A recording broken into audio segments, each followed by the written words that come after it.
Sir आज के समय में सबसे कॉमन प्रॉब्लम जो आती है एसिडिटी की, ये कॉमन समस्याएं आज की डेट में है। इसका प्रमुख कारण क्या है और इसका निदान कैसे देखते हैं आप? एज अ गैस्ट्रोएंटरोलॉजिस्ट समझते हैं एसिडिटी, वो एसिडिटी हमारी एक 3-4 डिजीजेस होती हैं जिसको हम लोग एसिडिटी बोलते हैं। लोगों में आजकल आंखों में पीलापन, शरीर में पीलापन, नेल्स उनके पीले हो जाते हैं, जिसको अपन नॉर्मल लैंग्वेज में पीलिया बोलते हैं। तो इसके बारे में आप थोड़ा सा दर्शकों को बताएं। 3-4 दिन के बाद पेशेंट को रिलीफ नहीं होता है, तब वो रियलाइज करता है कि मेरी तो यूरिन भी पीला हो रहा है, मेरी तो आंखें भी पीली हो रही है। This is called classical viral hepatitis. हर व्यक्ति को एनुअल हेल्थ चेकअप कराना चाहिए, खास करके कोई व्यक्ति 40 पार का है।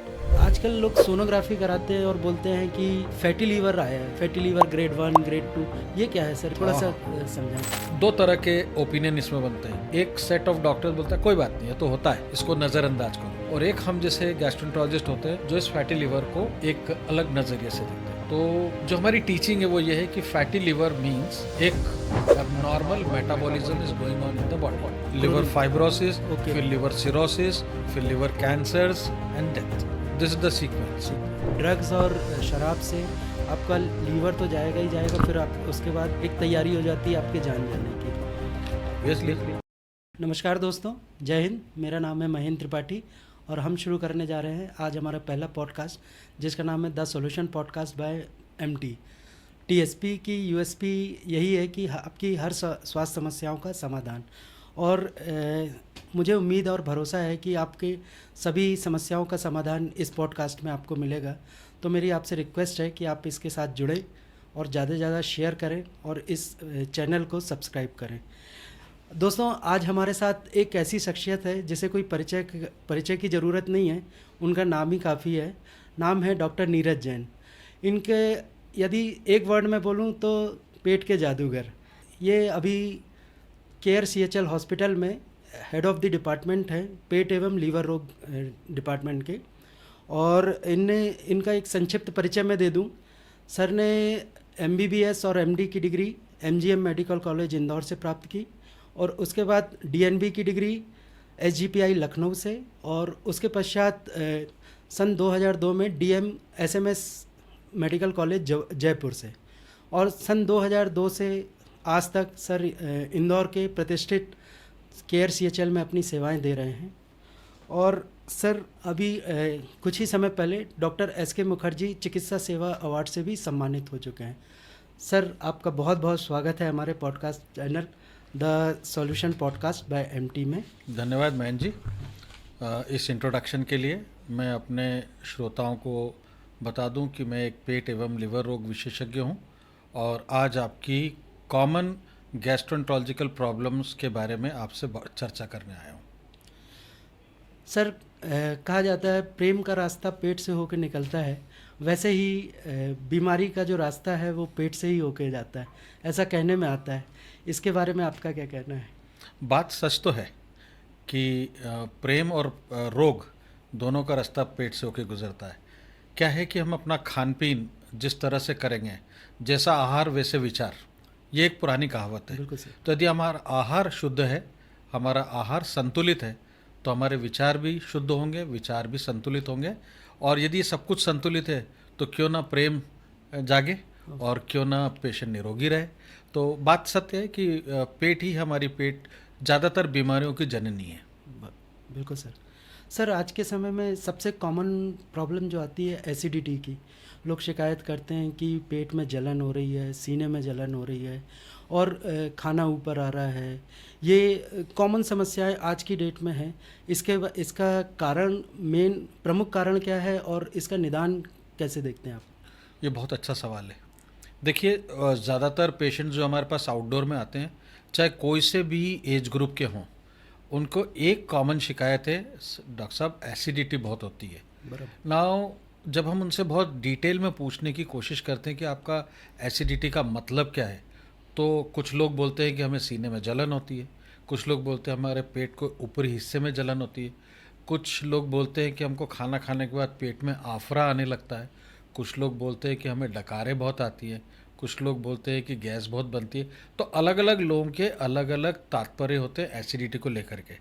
लेकिन जो हम एज अ गैस्ट्रोएंटरोलॉजिस्ट समझते हैं एसिडिटी, वो एसिडिटी हमारी एक 3-4 डिजीज़ेस होती हैं जिसको हम लोग एसिडिटी बोलते हैं, खास करके GERD, gastro oesophageal reflux disease, और अल्सर्स, डिओडेनल अल्सर्स। ये दो मुख्य कैटेगरी ऑफ एसिडिटी है।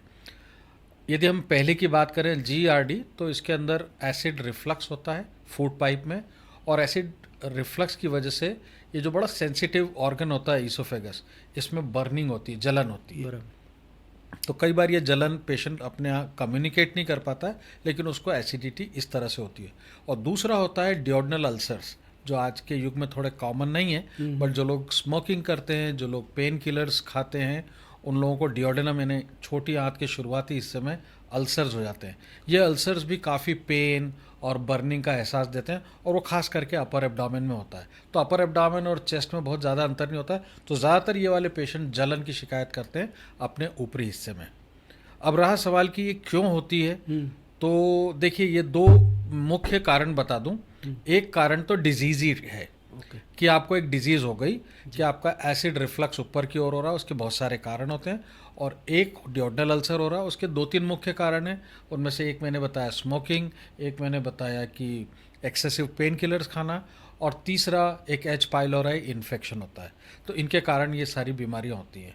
जहाँ तक नॉन डिजीज़ेस का सवाल है, तो उसमें मैं सबसे पहली और आखिरी लाइन यही बोलूँगा कि हमारी एबनॉर्मल लाइफस्टाइल, हमारा खान पीन, हमारा जीने का तरीका, हमारा सोने उठने का टाइम टेबल, और हमारा quality of food, quantity of food, बाज़ारों का खाना, बहुत ऑयली स्पाइसी खाना, पैक्ड फूड खाना, स्मोक्ड फूड खाना, फास्ट फूड खाना, ये सब चीज़ें रिस्पॉन्सिबल हैं हमारी इतनी सारी अपर एब्डोमिनल शिकायतों के लिए। तो पहली कैटेगरी जिसका तो इलाज उपलब्ध है, वो इलाज की चर्चा हम फिर किसी उस पॉडकास्ट में कर लेंगे। लेकिन यदि जहाँ तक खान पीन की बातों का सवाल है, तो रिक्वेस्ट सबसे यही रहेगी कि बैलेंस डाइट, टाइम टेबल से खाना, क्वांटिटी कम खाना, ऑयली स्पाइसी खाना कम खाना, बैड हैबिट्स नहीं होने देना, और रात को प्रॉपर टाइम से सोना, सुबह जल्दी उठना, और अपने आप वेट को कंट्रोल रखना।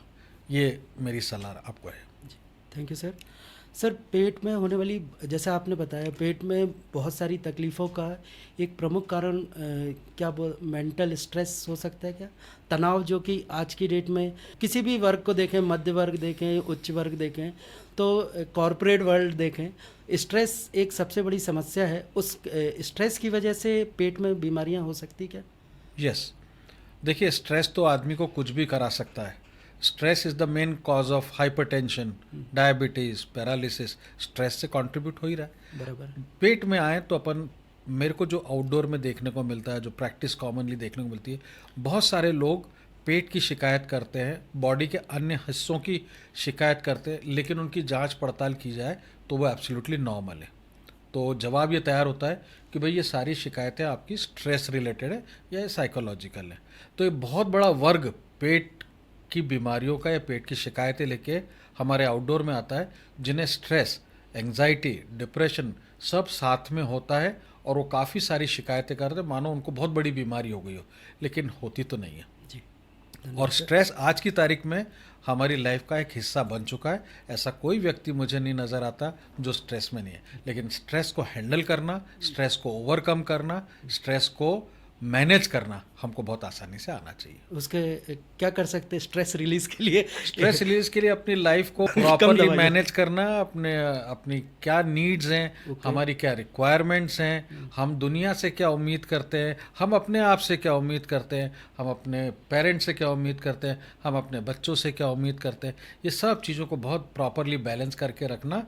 टाइम टेबल से सब चीज़ चले, हम सुबह जल्दी उठें, वॉक करें, योगा करें, एक्सरसाइज करें, स्विमिंग करें, टाइम टेबल से खाना खाएं, खाने की क्वांटिटी कम रखें, और रात को प्रॉपर नींद लें। एक्चुअली मेरा ये कहना है कि कोई व्यक्ति को स्ट्रेस रिलीव करना है तो वर्क प्लेस पे बहुत अच्छा वर्क करे, वर्क ख़त्म होने के बाद बहुत वो एंजॉय करे, और बढ़िया 7 घंटे की एक एडल्ट प्रॉपर स्लीप ले। एक्सरसाइज कितना बड़ा रोल रखती है सर स्ट्रेस ओवरकम करने में, यानी स्ट्रेस को रिलीज़ करना, मतलब एक्सरसाइज योगा जिसमें कि एक्सरसाइज के बारे में जो कि स्ट्रेस को ओवरकम करने के लिए बहुत प्रभावी लगता है, आपको कैसा लगता है? ये तो हमारे डॉक्टर्स सभी लोग बोलते हैं और सारे स्पेशलिटी के डॉक्टर्स बोलते हैं, चाहे वो कार्डियोलॉजिस्ट हो, चाहे वो न्यूरोलॉजिस्ट हो, चाहे वो गैस्ट्रोएंटरोलॉजिस्ट हो, कि भाई कोई ना कोई एक्सरसाइज हमें रेगुलर करनी चाहिए।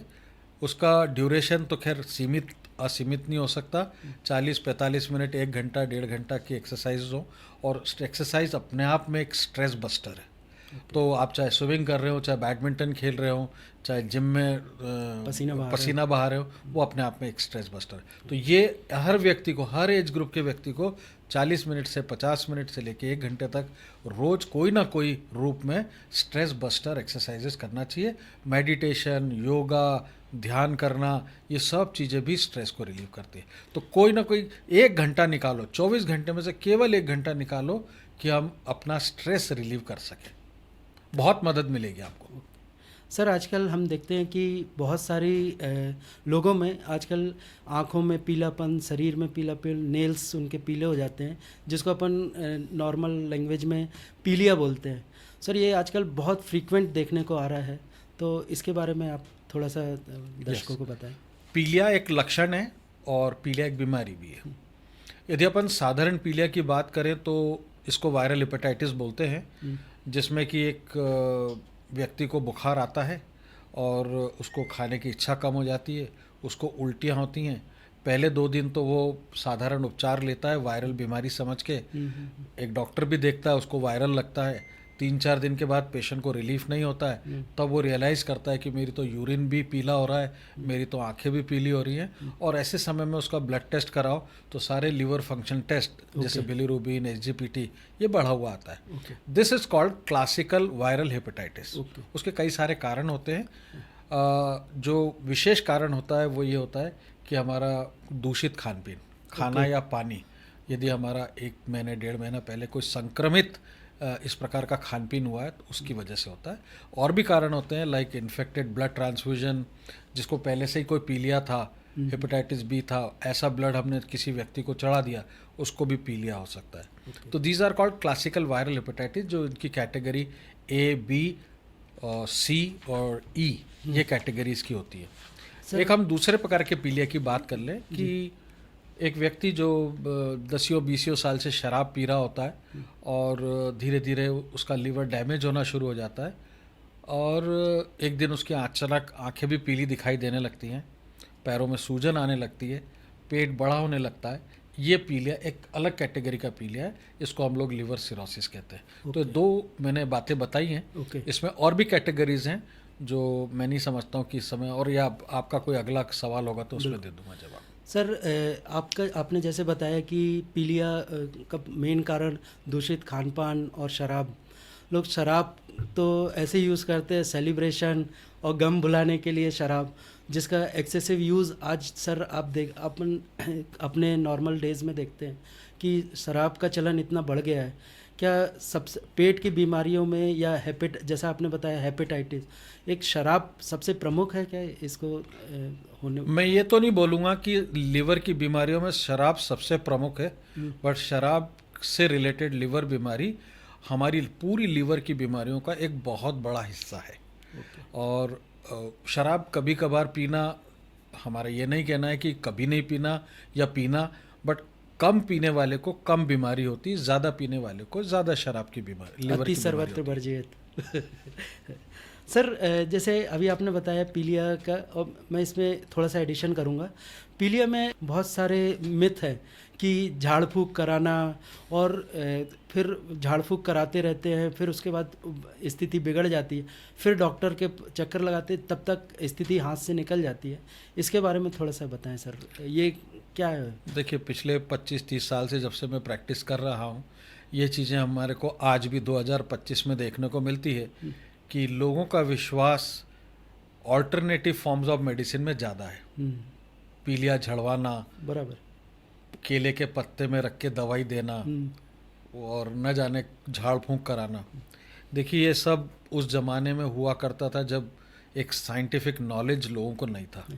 जब आप साइंस इतना एडवांस है, मेडिकल साइंस इतना एडवांस है, तो हमारे पास पिन पॉइंट आंसर है कि आपको पीलिया क्यों हुआ। तो यदि पिन पॉइंट आंसर है तो उसका पिन पॉइंट इलाज भी उपलब्ध है। तो मेरी आम जनता से सलाह है, यदि किसी को पीलिया हो तो कृपया साइंटिफिक ट्रीटमेंट की ओर आगे चलें।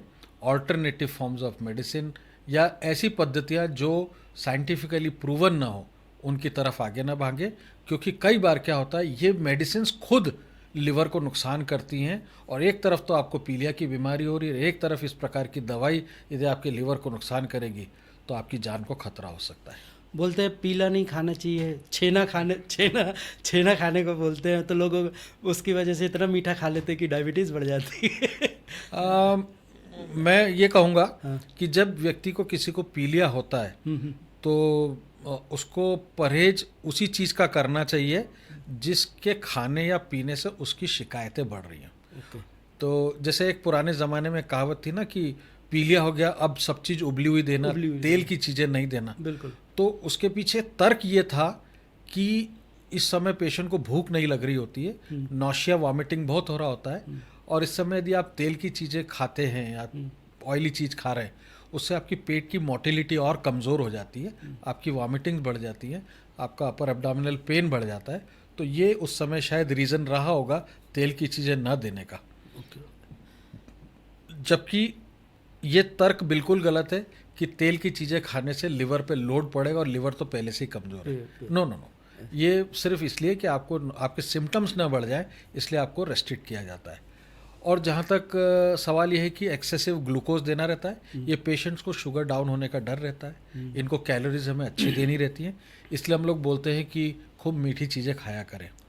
जैसे एक ज़माने में गन्ने का जूस खूब पिलाया करते थे, पिलाएं, अभी भी पिलाएं, कोई दिक्कत नहीं है, बट समथिंग लाइक स्वीट होना चाहिए जिसमें शुगर हो, तो पेशेंट को प्रॉपर कैलोरीज भी मिले और उसकी शुगर लेवल डाउन ना हो। Thank you sir. सर आजकल एक चीज़ और देखने में आया है कि लोग आजकल सेल्फ मेडिकेशन या सेल्फ टेस्ट कराने लगे हैं, क्योंकि आजकल जैसे कोरोना की बीमारी हुई, ये सब हुआ, उसके बाद से पब्लिक अवेयरनेस थोड़ा बढ़ी है, तो हेल्थ के प्रति जागरूक हुए हैं शहरी क्षेत्रों में। आजकल लोग सोनोग्राफी कराते हैं और बोलते हैं कि फैटी लीवर आया है, फैटी लीवर ग्रेड 1 ग्रेड 2, ये क्या है सर? इसके ये थोड़ा सा समझाएं सर। इसके बारे में तो मुझे बहुत विस्तार से आप लोगों को बताना चाहिए। देखिए, आजकल हर आदमी हेल्थ कॉन्शियस है और एग्जीक्यूटिव हेल्थ चेकअप या जनरल हेल्थ चेकअप कराता है, साल में एक बार कराता है। 40 पार के लोग जो समझदार हैं वो हर साल अपना एनुअल हेल्थ चेकअप कराते हैं, कॉरपोरेट्स कराते हैं, कराना चाहिए, मेडिकल एंट्रेंस कोई जगह एंट्रेंस होता है उसमें कराते हैं, और कराना भी चाहिए।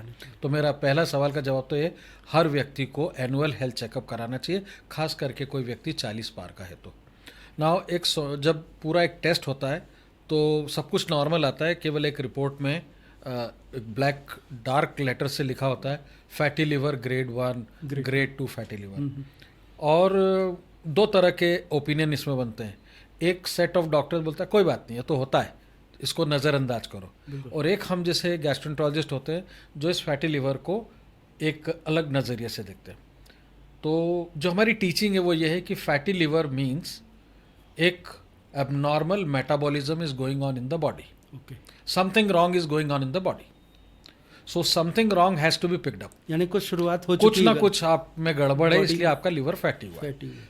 आप ओबीज हैं, आप ओवरवेट हैं, आप डायबिटिक हैं, आप एक्सेसिव शराब का कंजम्पशन कर रहे हैं, या आपको कोई मेटाबॉलिक एबनॉर्मेलिटी चल रही है, तो आपको लिवर में फैट जमा हुआ है। ये एक गहन इन्वेस्टिगेशन का विषय होता है और इसको बहुत सीरियसली इन्वेस्टिगेट करना चाहिए। सपोज कोई कारण न मिले तो आपको एक तो रिलैक्स कर दिया जाता है, भाई कोई बात नहीं, इसको सीरियसली फॉलो करिए, या आप अपनी फिटनेस, अपनी डाइट के ऊपर विशेष ध्यान दीजिए। लेकिन यदि फैटी लिवर किसी व्यक्ति को एक बीमारी के रूप में सामने आता है जिसके पीछे कोई कारण मिलता है, उस कारण का निदान करना अत्यंत आवश्यक है, क्योंकि ये फैटी लिवर यदि नज़रअंदाज किया गया सालों तक, तो ये एक दिन chronic liver disease, liver cirrhosis में तब्दील हो जाता है, और तब आपके पास इलाज के ऑप्शंस बहुत कम होते हैं। फैटी लीवर, उसके बाद लिवर फाइब्रोसिस, फिर लिवर सिरोसिस, फिर liver cancers and death. This is the sequence. Okay और इसी क्वेश्चन के माध्यम से मैं आप लोगों को बता दूं कि very large proportion of diabetic patients, okay obese patients have fatty liver in their body. तो जब कभी भी एक डायबिटिक व्यक्ति अपना हेल्थ चेकअप कराए तो अपने हेल्थ चेकअप वाले व्यक्ति को बोले खास करके मेरे फैटी लिवर और लिवर संबंधित को टेस्ट करके दीजिए, और यदि कुछ भी अब हो तो एक लिवर रोग विशेषज्ञ से संपर्क करें। सर आजकल सोशल मीडिया पे रील्स वगैरह चलती है कि अभी आपका मोटापा है या फैटी लीवर जिनको आ रहा है उनको ब्लैक कॉफ़ी पीना चाहिए। ब्लैक कॉफ़ी क्या यस यस, ये एक प्रूव्ड फैक्ट है ओके कि fat coffee is a fat burner. Okay तो यदि कोई आदमी चाय की जगह कॉफ़ी लेना चाहता है तो इट वुड बी हेल्पफुल, पर इसको अपने आप में एक सोल ट्रीटमेंट ना माने वो। Okay. यदि कोई आदमी चाय की जगह कॉफ़ी पीना शुरू कर दे, and that too black coffee without adding sugar, without adding milk, तो वो फैटी लिवर के लिए लाभदायक सिद्ध होगी। एक एडिशनल है, मतलब एक एडिशनल, एक छोटा सा अपने पार्ट पे एक छोटा सा Supportive- तरीका है फैटी लिवर को मैनेज करने एक सपोर्ट करता है। मैं ये नहीं कह रहा हूँ कि कॉफ़ी अकेला पीने से फैटी लिवर ठीक हो जाता है। ओके ओके सर, दूसरा मैं ये बोलना चाह रहा था कि आजकल लोगों की आदत है जनरली, सभी जगह देखें अपन, वीकेंड में, अब वीकेंड, आजकल वीकेंड तो नाम का हो गया, पूरे वीक 7 दिन रेस्टोरेंट के बाहर लाइन लगी रहती है, वेटिंग रहती है, लोग के फूड हैबिट एकदम से चेंज हो गई है, और जिसके कारण बहुत सारी बीमारियां हो गई हैं। सबसे मेन कारण मैं जानना चाहूँगा, जंक फूड जो आजकल हर गली में 8-10 दुकानें लगी हुई हैं, ये सारी चीज़ें दिन ब दिन, खासकर जो छोटे बच्चे हैं उनमें एक नया टेस्ट डेवलप हो गया है। वो घर का खाना नहीं खा रहे हैं, वो केवल जंक, उनको घर का खाना खिलाओ तो वो बहुत सारे नखरे हैं, लेकिन जब आप उनको उसकी जगह पे जंक फूड खिलाने ले जाओ तो वो बड़े चाव से खाते हैं। सर इसका आगे चल के क्या परिणाम हो सकते हैं, और ये क्यों ऐसा, थोड़ा सा आप इसमें एलेबरेट करें तो। आगे चल के तो क्यों, परिणाम तो अभी देखने को मिलने लग गए हैं। Childhood obesities, okay overweight, diabetes in early age group, liver, fatty liver disease, obesity related problems, arthritis, hypertension, ये सब चीज़ें अब यंगर एज में, और हार्ट अटैक्स, ये यंगर एज में आने लग गई। इसका सोल कारण तो नहीं मैं कहूँगा, बट मेजर कंट्रीब्यूशन है हमारी डाइटरी लाइफस्टाइल चेंज होना। और आपने जिन चीज़ों का नाम लिया, pastas and pizzas and momos and burgers and restaurant का खाना, ये इसके अंदर जो फैट होता है, ये फैट हाई क्वांटिटी में होता है, ख़राब क्वालिटी का फैट होता है, इसको डाइजेस्ट करना मुश्किल है, इसको ये जा कर के सीधे स्टोर हो जाता है हमारी बॉडी में, ये लिवर में स्टोर होता है, ये बॉडी के अन्य अंगों में स्टोर हो जाता है, और ये जा कर के कहीं हमारी पूरी बॉडी के मेटाबॉलिज्म को बिगाड़ देता है और हमारी बीमारियां ला के देता है। सबसे रिक्वेस्ट है, ये फूड स्वाद कभी कभी खाने के लिए बने हैं, इनको अपनी डाइट में रेगुलरिटी में ना लाएं, और कभी कभी इनका आनंद लें, और क्वालिटी का भी ध्यान रखें, क्वांटिटी का भी ध्यान रखें। सर आजकल जो अभी आपने जैसे बात निकाली कि चाइल्डहुड ओबेसिटीज़, हार्ट अटैक, आजकल बड़ी अर्ली एज में 22 साल 25 साल के बच्चों को अटैक आ रहा है, लेकिन लोग उससे जोड़ रहे हैं कि कोरोना के बाद ये सारी चीज़ें शुरू हुई, और जबकि कोरोना की वैक्सीन लगाने के बाद। मैं जानना चाहूँगा कि इसमें कितनी सच्चाई है। इसको हम प्रूव तो नहीं कर पाए, इसलिए मेरा ये कोई कमेंट नहीं रहेगा कि यस इसका कोरिलेशन कोरोना वैक्सीन या कोरोना से है, बट मेरा ज़रूर ये कहना रहेगा ये हमारी बदलती हुई लाइफस्टाइल से है। इसलिए लाइफस्टाइल को सुधारें। कोरोना तो आता जाता रहेगा, वैक्सीन लगाया जो शायद हमारे लिए अच्छा ही रहा होगा, बट अभी ये प्रूव करना मुश्किल हुआ है, और शायद किसी ने इस तरफ कदम उठाए कि नहीं मुझे नहीं मालूम कि कोरोना वैक्सीन ने किसी का नुकसान किया है। यानी मतलब कोरोना वैक्सीन पाक साफ है। मैं ये भी नहीं कहूँगा, बट अभी मेरे पास कोई तथ्य नहीं है, कुछ कोई भी कहने की। साइंटिफिक कोई स्टडी scientific नहीं है data, इसकी। yes, ओके yes, ठीक। सर एक और कॉमन चीज़ आज जो अपन बातें कर रहे हैं, कॉमन बीमारियों के बारे में बातें कर रहे हैं, इसमें एक सबसे कॉमन बीमारी आती है डायरिया। कई बार पेशेंट अच्छा भला होता है कि सुबह रात में सोया, सुबह पता चले उसको लूज़ मोशन चालू हो गए। डायरिया कैसा बढ़ता है, इसके निदान क्या है और कैसे बचा जा सकता है? राइट। यदि किसी व्यक्ति ने दूषित खान पीन किया हो, कंटेमिनेशन वाटर में हुआ हो, फूड में हुआ हो, फ्रूट्स में हुआ हो, सैलेड में हुआ हो, ये पेशेंट को कुछ घंटों बाद पेट में क्रैम्प्स आते हैं, पेट दुखता है, उल्टी होती है, बुखार आता है और दस्त लग जाते हैं। ऐसे व्यक्ति को ये डायरिया को हम लोग इन्फेक्टिव डायरिया बोलते हैं। और इसमें डायरिया बहुत ख़राब किस्म का डायरिया होता है जो 2-2, 3-3 दिन तक 20-20 स्टूल पर डे भी करा सकता है। एडमिशन की नौबत, एडमिशन भर्ती की होने नौबत की भी आती नौबत है। आ जाती है। ओके। तो डायरिया मतलब fluid, water, electrolytes and liquid stool का रेगुलर वेरी फ्रिक्वेंट पैसेज होना। ओके। इससे नुकसान ये होता है कि शरीर से पानी और नमक हमारे शरीर से बाहर निकल रहा है। तो यदि इसका प्राथमिक उपचार हो तो घर पे क्या हो कि हम दवाई से पहले इस चीज़ पे ध्यान दें कि हम अपना फ्लूइड और इलेक्ट्रोलाइट का करेक्शन घर पे करें। ओके। तो द मोमेंट आपको डायरिया होता है, आपको इलेक्ट्रोलाइट्स और पानी का सोल्यूशन पीना चाहिए। जो WHO अप्रूव्ड ORS है वो लें। अदरवाइज़ घर में हमारे नमक, नींबू और चीनी होती है, उसका घोल बना के पिएं। ओके। नारियल पानी पिएं, छाछ पिएं। खाने से ज़्यादा पीने पे ऊपर ध्यान दें, क्योंकि आपके शरीर से पानी का लॉस हो रहा है। शरीर को इस समय पानी और इलेक्ट्रोलाइट की ज़रूरत है। ओके। तो यदि आप जितने वॉल्यूम में डायरिया हो रहा है उससे 1.5 गुना वॉल्यूम में अपना फ्लूइड पीते रहेंगे तो डायरिया जब ठीक होना है तब तो ठीक होगा, ओके। लेकिन आप डिहाइड्रेशन से बचेंगे, अस्पताल में भर्ती होने से बचेंगे। ओके। दवाइयाँ लेने की जल्दबाजी बिल्कुल नहीं करना, सर, क्योंकि दवाइयाँ बहुत देर से काम करती हैं इसमें। एक टर्म्स आती है IBS, जो कि आजकल सभी IBS बोलते, मेरे को IBS हो गया। तो ये भी क्या डायरिया से रिलेटेड है क्या? नहीं, नहीं। ये जो डायरिया जिसकी मैंने बात करी है तो प्योर इन्फेक्शन है। इन्फेक्शन है। अब एक IBS एक अलग ग्रुप ऑफ सिम्टम्स होते हैं जिसमें पेशेंट को महीनों और सालों से पेट की शिकायतें होती हैं। कभी वो बोलता है मुझे 2-3 मोशन पर डे होते हैं, कभी वो बोलता है मुझे 2-2 दिन में मोशन नहीं होते हैं, कभी वो डिफरेंट फॉर्म्स ऑफ स्टूल होते हैं, कभी वेरी हार्ड स्टूल होते हैं, कभी सॉफ्ट होते हैं, कभी लिक्विड होते हैं। तो the pattern changes time to time. और ऐसे पेशेंट को कोई वेट लॉस नहीं होता है, इनको कोई स्टूल में ब्लड नहीं जाता है, इनकी कोई खून में कमी नहीं आती है, और इनका यदि लेबोरेटरी वर्कअप करो तो स्टूल एग्जामिनेशन भी नॉर्मल होता है, सोनोग्राफी भी नॉर्मल होती है, इनकी सिग्मोइडोस्कोपी भी नॉर्मल होती है। ऐसे पेशेंट्स को हम लोग IBS कहते हैं।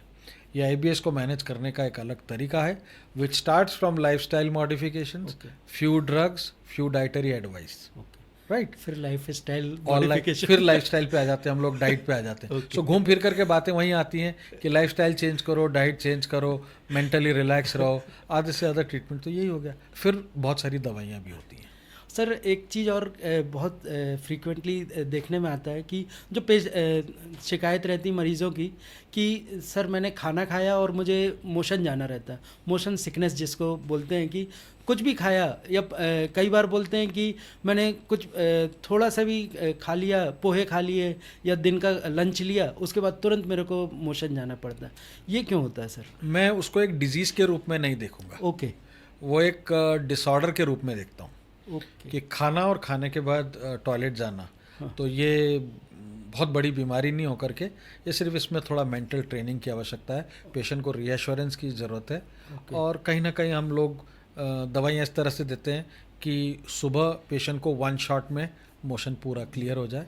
और थोड़ा सा हमको और पेशेंट का डिटेल्ड इंटरव्यू करना पड़ता है ताकि हम उसका थोड़ा साइकोलॉजिकल बैकग्राउंड समझें। वो एंग्शियस पर्सन है, डिप्रेस्ड पर्सन है कि स्ट्रेस्ड आउट पर्सन है, हमको इस चीज़ का ध्यान रखते हुए दवाई देते हैं। बट रीएश्योरेंस बहुत काम करता है इसमें, assurance of no disease, and at the same time उसको जो लाइफस्टाइल और बिहेवियरल चेंजेस की बात करते हैं वो समझाते हैं। सर जैसा आपने बोला डिप्रेशन से भी ये पेट की बीमारियां होती, थोड़ा सा उसके बारे में समझा लो, क्योंकि यंग एज के बच्चे डिप्रेशन में हो रहे हैं जिसके कारण सुसाइड कमिट हो रहा है, ये सारी चीज़ें हो रही। वो मैं उसको अपार्ट छोड़ते हुए कि इस डिप्रेशन से पेट का क्या लेना देना? देखिए, ये तो खैर बात सच है कि यंगर एज में डिप्रेसिव सिम्टम ज़्यादा होने लग गए हैं, और डिप्रेशन से हमारे डिस्टर्बेंस होता है GI सिस्टम को, गैस्ट्रो सिस्टम को डिस्टर्बेंस होता है। यदि बारीकी से समझें तो हमारा पूरा digestive system is governed bye brain, और ब्रेन से रिलीज़ होने वाले सम केमिकल्स होते हैं जिनको हम न्यूरोट्रांसमीटर्स बोलते हैं, हार्मोन्स बोलते हैं, और ये गवर्न करते हैं हमारे डाइजेस्टिव सिस्टम को। तो सपोज़ यदि आपके ब्रेन लेवल पे या माइंड लेवल पे कोई केमिकल डिस्टर्बेंस चल रहा है और आप डिप्रेस्ड हैं, तो इसका सीधा सीधा असर आपके गट मोटिलिटी, गट सिक्रीशंस इस पे आता है और आपको डाइजेस्टिव शिकायतें होने की संभावना होती है। And one of the example of digestive शिकायत is irritable bowel syndrome. Okay, IBS जिसका अपन IBS। बोलते हैं। ओके, तो depression and anxiety play a very important role in causing symptoms related to digestive system which are grouped together as functional GI disorders। Sir एक छोटी सी common बीमारी के बारे में और चर्चा करूंगा आपसे। सर कई बार लोग कि खाना खाने के बाद भी उनको ऐसा फील होता है कि मेरा पेट खाली है, और कई बार पूरा दिन खाली पेट रहते हैं लेकिन उनको ऐसा लगता है कि पेट भरा हुआ है। वो किस वजह से होता है? इसका जवाब देना बहुत मुश्किल है। ये ब्रेन गट एक्सिस ब्रेन गट एक्सिस का खेल है। ओके, वही मैंने जैसा आपको पिछले सवाल में बताया था, जी जी brain and intestine are linked together by some neuronal hormones and chemicals, और यदि उनमें कोई डिस्टर्बेंस होता है तो ऐसी शिकायतें पॉसिबल है, लेकिन हाँ बहुत बड़ी बीमारी नहीं है ये। नहीं। ओके सर, एक जो अब थोड़ा सा सीरियस उसमें जाता हूँ मैं। एक हेपेटाइटिस वर्ड सुनने में आता है लीवर से रिलेटेड। हेपेटाइटिस हो गया, hepatitis I think A, B, C, थोड़ा सा उसकी डिटेल में थोड़ा सा दर्शकों को समझाइए सर थोड़ा सा। यदि आप हेपेटाइटिस की बात करो तो जैसे मैंने आपको अपने शुरुआती जी जी, क्वेश्चन में बताया था, पीलिया से तो ये वायरल हेपेटाइटिस, इसमें दो कैटेगरी होती हैं, water borne food borne hepatitis and blood born hepatitis. Hepatitis A और E वाटर बॉर्न होती है, और B और C हेपेटाइटिस ब्लड बॉर्न होती है। ओके, तो these are classical viral hepatitis. But इसके अलावा भी हेपेटाइटिस होती हैं जिसके बारे में मैं आपको बताना चाहूँगा। हाँ, one is called drug induced hepatitis. Okay, कुछ दवाइयाँ ऐसी होती हैं जो लिवर को नुकसान करती हैं, और उसमें जो prototype example is anti tubercular therapy. Okay, TB की मेडिसिन किसी व्यक्ति को भी हेपेटाइटिस करा सकती है। तो hepatitis means liver inflammation, liver के सेल्स का टूटना। तो यदि कोई ड्रग आपको हेपेटाइटिस करा रहा है तो जल्दी से उसको आइडेंटिफाई करें, उस ऑफेंडिंग ड्रग को बंद करें और पेशेंट को सपोर्टिव केयर स्टार्ट करें। एक अनदर कैटेगरी ऑफ हेपेटाइटिस होती है अल्कोहलिक हेपेटाइटिस। ओके, मैंने अगेन अपने एक आध क्वेश्चन में आपको बताया था, जो लोग कंटिन्यूअस लार्ज क्वांटिटी में शराब पी रहे होते हैं, एक दिन उनका लिवर ख़राब होता है, उनको हेपेटाइटिस होती है, उनकी आंखें पीली होती हैं। हेपेटाइटिस के बाद वाली स्टेज में आपको लिवर सिरोसिस होता है। तो this is another form of hepatitis. एक और हेपेटाइटिस होती है ऑल्टरनेटिव फॉर्म्स ऑफ मेडिसिन से हेपेटाइटिस या heavy metal टॉक्सिसिटीज।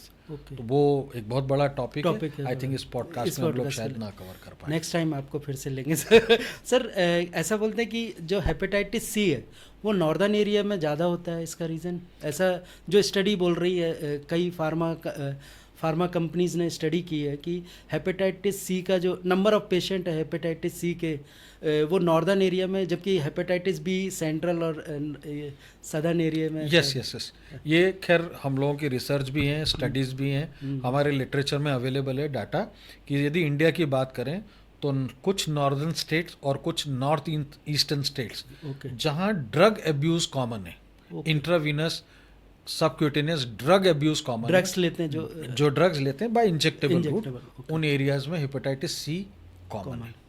Well hepatitis B पूरे इंडिया में, पूरे एशियन कंट्रीज़ में कॉमन है, जिसका परसेंटेज बहुत ज़्यादा नहीं है, बट जो route of transmission of B and C है वो लगभग सेम है। सेम है। बट C बहुत अनकॉमन है, उन्हीं एरियाज़ में ज़्यादातर रेस्ट्रिक्टेड है जहाँ ड्रग एब्यूज़ है। मैं नहीं कह रहा हूँ कि drug abuse the only cause of hepatitis C।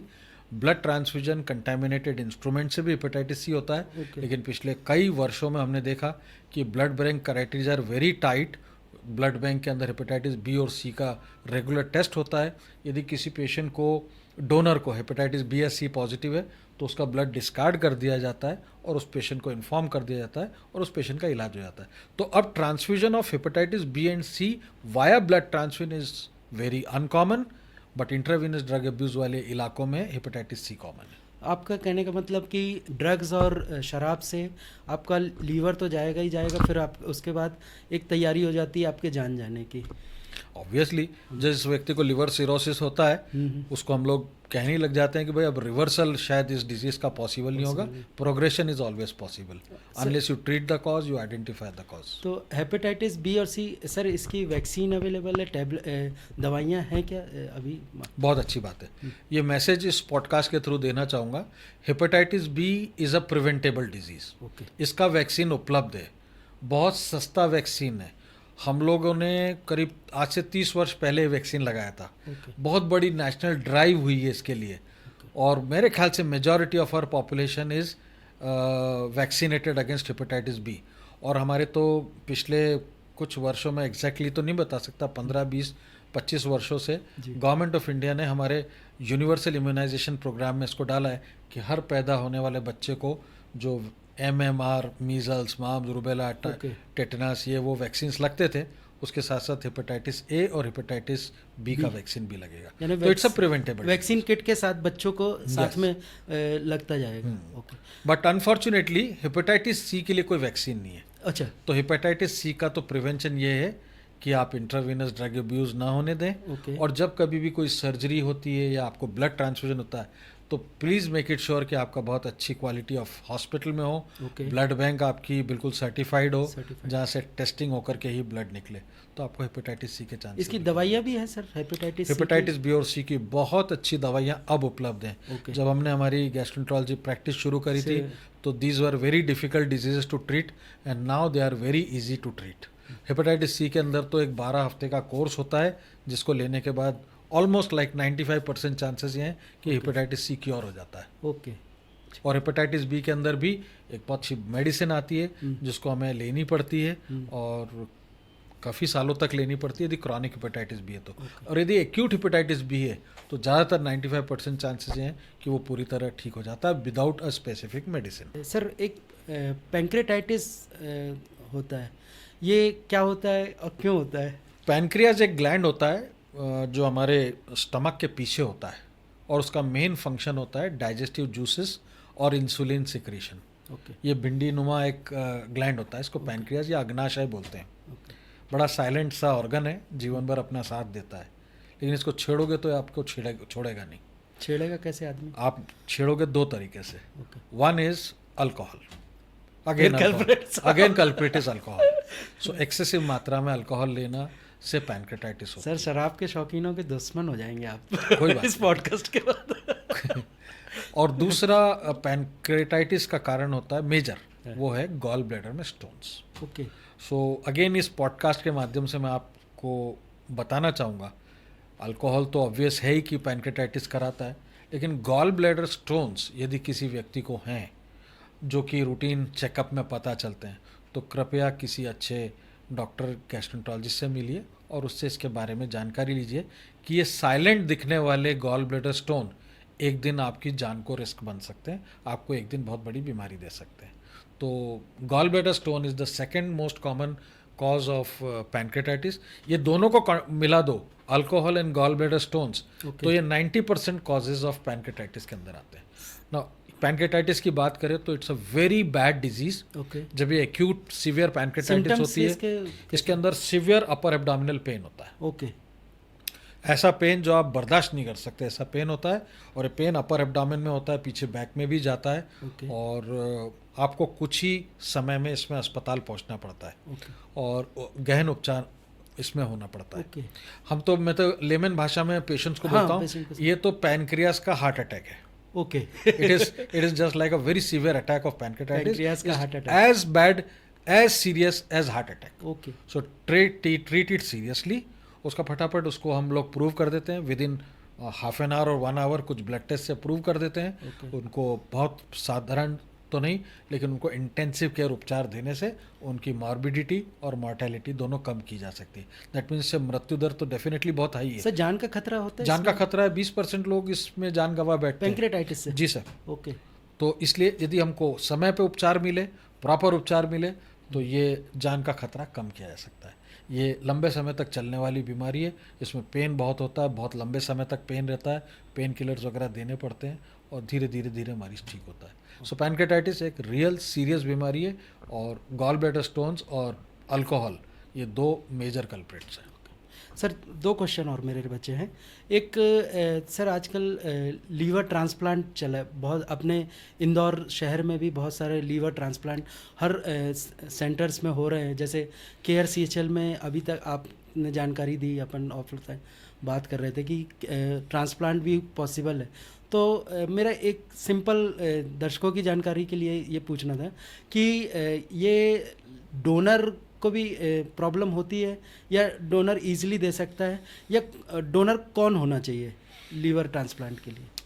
पहले अपन एक possibility 1.5 लाइन लिवर ट्रांसप्लांट के लिए बोले। लिवर ट्रांसप्लांट एक उपचार है, एक तरीके का उपचार है जिसमें किसी भी व्यक्ति को जिसको एंड स्टेज लिवर डिजीज हो गई है, जिसका आगे इलाज ही संभव नहीं है, उसका लिवर जीवित नहीं है, उसका लिवर ऑलमोस्ट लाइक समाप्ति की ओर है, ऐसे स्टेज पर लिवर को निकाल के नया लिवर लगा देना चाहिए। उसको लिवर ट्रांसप्लांट कहते हैं और इससे मरीज की बहुत सारी शिकायतें, समस्या दूर हो जाती है और उसको काफ़ी अच्छी क्वालिटी ऑफ लाइफ और लंबी लाइफ मिलती है। तो लिवर ट्रांसप्लांट एक सच्चाई है और रियलिटी है, और ये आजकल सब बड़े शहरों में, सारे बड़े अस्पतालों में रूटीनली किया जा रहा है। तो ये बहुत बड़ी चीज़ अब नहीं मानी जाती है। आपका दूसरा सवाल क्या था? मेरा ये था जो कि डोनर है, डोनर का लिवर ट्रांसप्लांट के अंदर 2 तरह से लिवर मिलता है। या तो आपका कोई रिलेटिव जो सेम ब्लड ग्रुप का हो, हेल्दी हो, वो आपको लिवर दे सकता है, या फिर आपको कैडेवर के ऊपर डिपेंड, ब्रेन डेड व्यक्ति के ऊपर डिपेंड करना पड़ता है। यदि आपके घर में कोई रिलेटिव है, आपका डायरेक्ट ब्लड रिलेटिव है, वो आपका डोनर हो सकता है। वो भी एक सर्जरी है, लिवर का उसका कुछ हिस्सा निकाला जाता है, पूरा लिवर नहीं निकालते, और जितना हिस्सा लिवर का निकाला जाता है कुछ हफ्तों में, कुछ महीनों में उसका लिवर का हिस्सा वो उसको वापस मिल जाता है। दैट मीन्स यदि किसी व्यक्ति ने अपना 40% या 35% या 30% लिवर किसी दूसरे व्यक्ति को डोनेट किया है, तो 1.5 महीने, 2 महीने, 2.5 महीने में उसको फुल 100% लिवर उसको वापस मिल जाता है, लिवर रीजनरेट कर जाता है। ओके। और यदि आप थ्योरेटिकल बात करें कि डोनर को कोई रिस्क है क्या, उसकी भी एक बहुत बड़ी सर्जरी है। ओके। अपेंडिक्स से 10 गुना बड़ी सर्जरी है। ओके। तो यदि अपेंडिक्स में छोटी सी रिस्क है तो लिवर डोनर को भी एक रिस्क है। लेकिन यदि स्टैटिस्टिक्स की बात करें तो risk is very less, very less. Okay. मतलब 1 to 10% में, और no, even less than 1%। Okay. Very less than 1%। So donor को रिस्क बहुत कम होती है। 0 होती है तो मैं बिल्कुल नहीं बोलूँगा, बट बहुत कम होती है। ओके। सो जो डोनर है वो डरे नहीं, बेखौफ अपने रिलेटिव को लिवर डोनेट कर सकता है।